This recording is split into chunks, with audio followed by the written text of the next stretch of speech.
Et yo les amis, on se retrouve sur l'étage 1 de Nidog. Je vais vous montrer la team avec laquelle je passe de 3 étages. Hein. Une team sans Freya, sans sa relique. Hein. C'est pas que je l'ai pas, je l'ai dans ma box, mais j'ai pas sa relique. Donc pour le moment, elle ne sert pas à grand chose. Et justement, j'ai besoin de farmer Nidog pour déjà, dans le premier temps, pouvoir avoir sa relique. Pour après accélérer le farm et avoir d'autres reliques, hein, parce que c'est assez intéressant sur Nidog. Les reliques que les personnes peuvent avoir. Donc je vous montre tout de suite la team avec laquelle je passe Nidog. Donc c'est pas une grosse team, hein, mais quelques personnages quand même assez intéressants, notamment Elisabeth Heller, hein, qui est ultra broken comme personnage. Milim qui est notre DPS. Ok. Et puis Tarmiel et Margaret qui a une bonne synergie, hein, Tarmiel aussi. Il va prendre le focus, mais avec son passif, avec sa grâce qui régène et tout. Donc c'est une petite team avec laquelle on peut passer Nidog. J'ai pas de set d'artefacts pour le moment. Je suis en train de farmer les pièces festival là, c'est pour pouvoir avoir un set d'artefacts sur les bêtes démoniaques. Pas beaucoup de CC, mais on est quand même à passer Nidog, avec un peu de luck quand même, hein, on va pas se mentir qu'il faut un peu de RNG. Sur cette DS sans RNG, on n'arrive pas à grand chose, mais là, pour le coup, avec une team un peu éclatée comme ça, il faut quand même... Enfin, avec une team avec des CC assez bas, quoi. Donc il faut quand même un peu de luck. Donc c'est pas un guide, hein. Je vous renvoie sur différents guides qui existent déjà. Là je vous montre juste, si comme moi vous commencez en fin 2024 hein, cette DS, comment est-ce qu'on peut passer Nidog sans avoir forcément les meilleurs persos et les artefacts qui vont. Je suis allé quand même chercher l'artefact de Margaret pour avoir un petit peu de réduction de dégâts, parce que c'est vrai que sinon elle prend un peu cher la petite quand même, sur l'étage, sur l'étage 2, l'étage 3 notamment. On va terminer. Grâce à sa grâce, il régène, donc ça c'est vraiment bien. Donc phase 1, rien de particulier. On va juste aller chercher l'ulti d'Elisabeth pour pouvoir justement heal l'équipe, la team. Donc voilà, et on va essayer de... Je sais pas si on passe... Essayer de passer. Essayer de voir si on passe comme ça.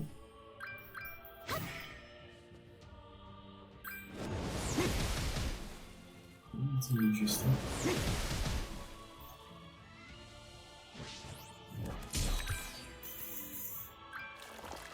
J'espère que Tarmiel tank un peu, quoi. J'espère qu'il va tanker les 3 attaques. Okay.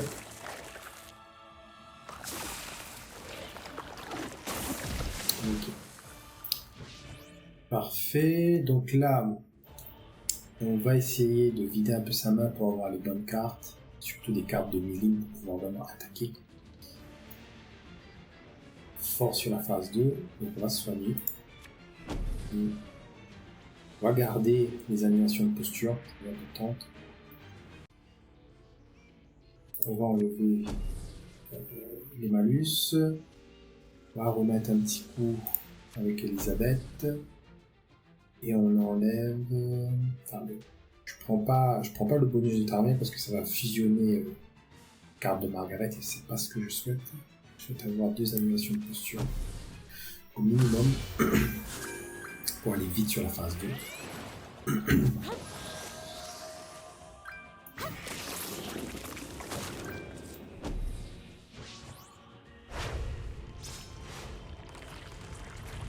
Donc en phase 2, le boss a des bonus d'annulation, de réduction de dégâts.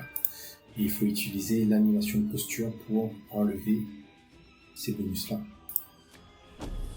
On va faire ça, On va aussi commencer à préparer la phase 3. Et l'idéal, ce serait d'avoir 2 ultimates et plus au moins une carte de demi-lime d'attaque pour pouvoir one-turn la phase 3. Plutôt faire ça, le boost.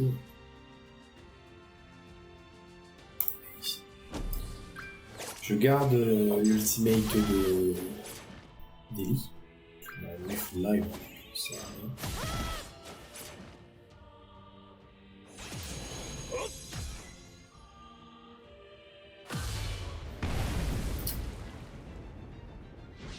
Mais il fera beaucoup de dégâts.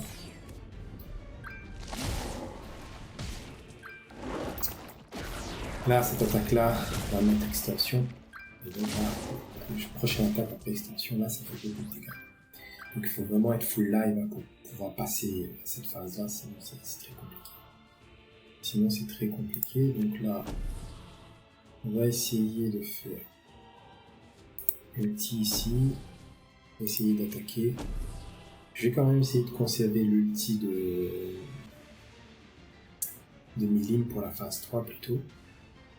Et rechercher un deuxième ulti.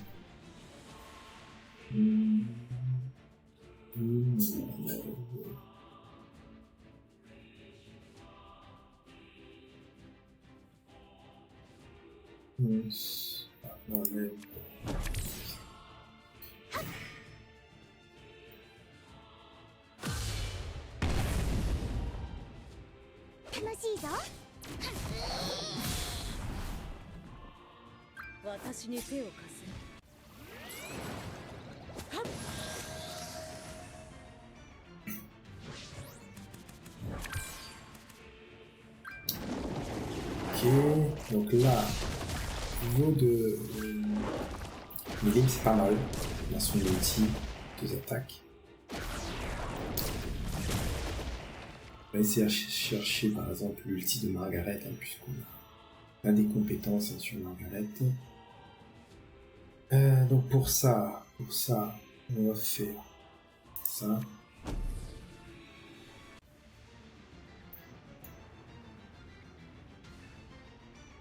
On le fait là.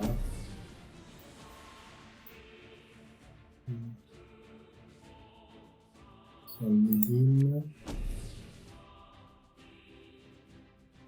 Tarmiel. Je vais le faire maintenant.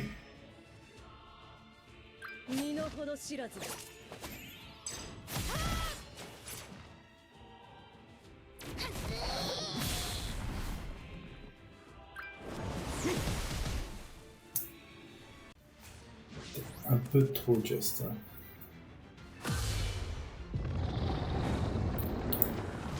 Il manque un peu de DPS.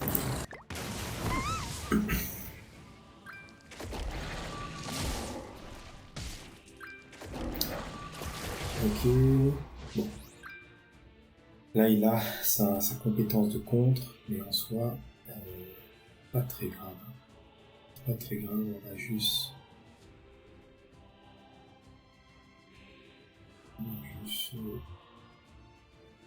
ultimate comme ça, ulti.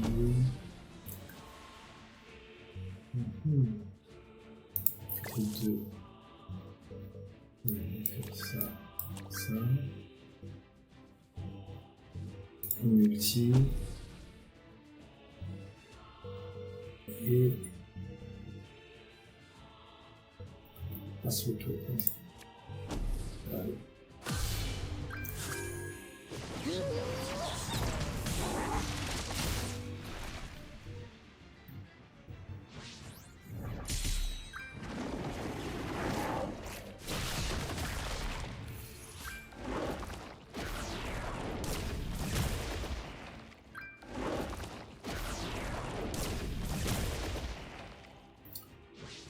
Ok. Bon, là j'ai pas mal d'ultimate pour la phase 3. C'est top. Maintenant, il faut que j'arrive à passer. Faisons ça, ça, ça. je vais pouvoir passer.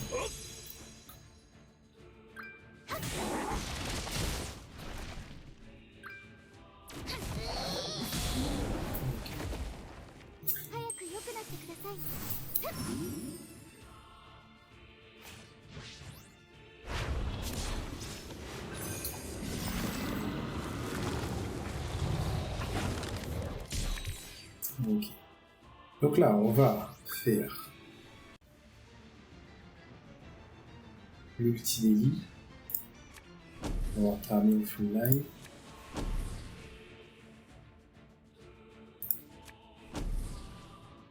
Voilà, si je fais ça, je pense que ça va. Trop c'est vide. Si ça barre celui de trop, c'est pas bon. Parce que si ça barre celui de trop, il va avoir un buff d'attaque et là, je vais prendre trop cher. Donc on va se heal. On va se heal. On va remettre une compétence daily pour re-avoir son heal. On va baisser un peu sa barre avec un ult. Et ça.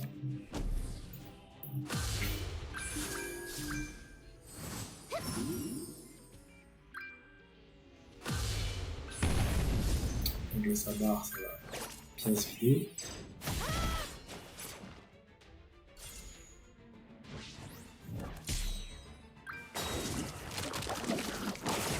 Là, l'idée après, c'est d'essayer de le passer au prochain tour.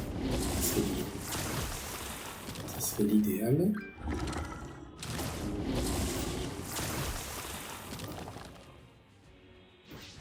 Ok. Donc là, on va se heal. Comme ça, quand on commence l'étage 2, il full live. On attaque, on attaque, on attaque. Ça tombe pas.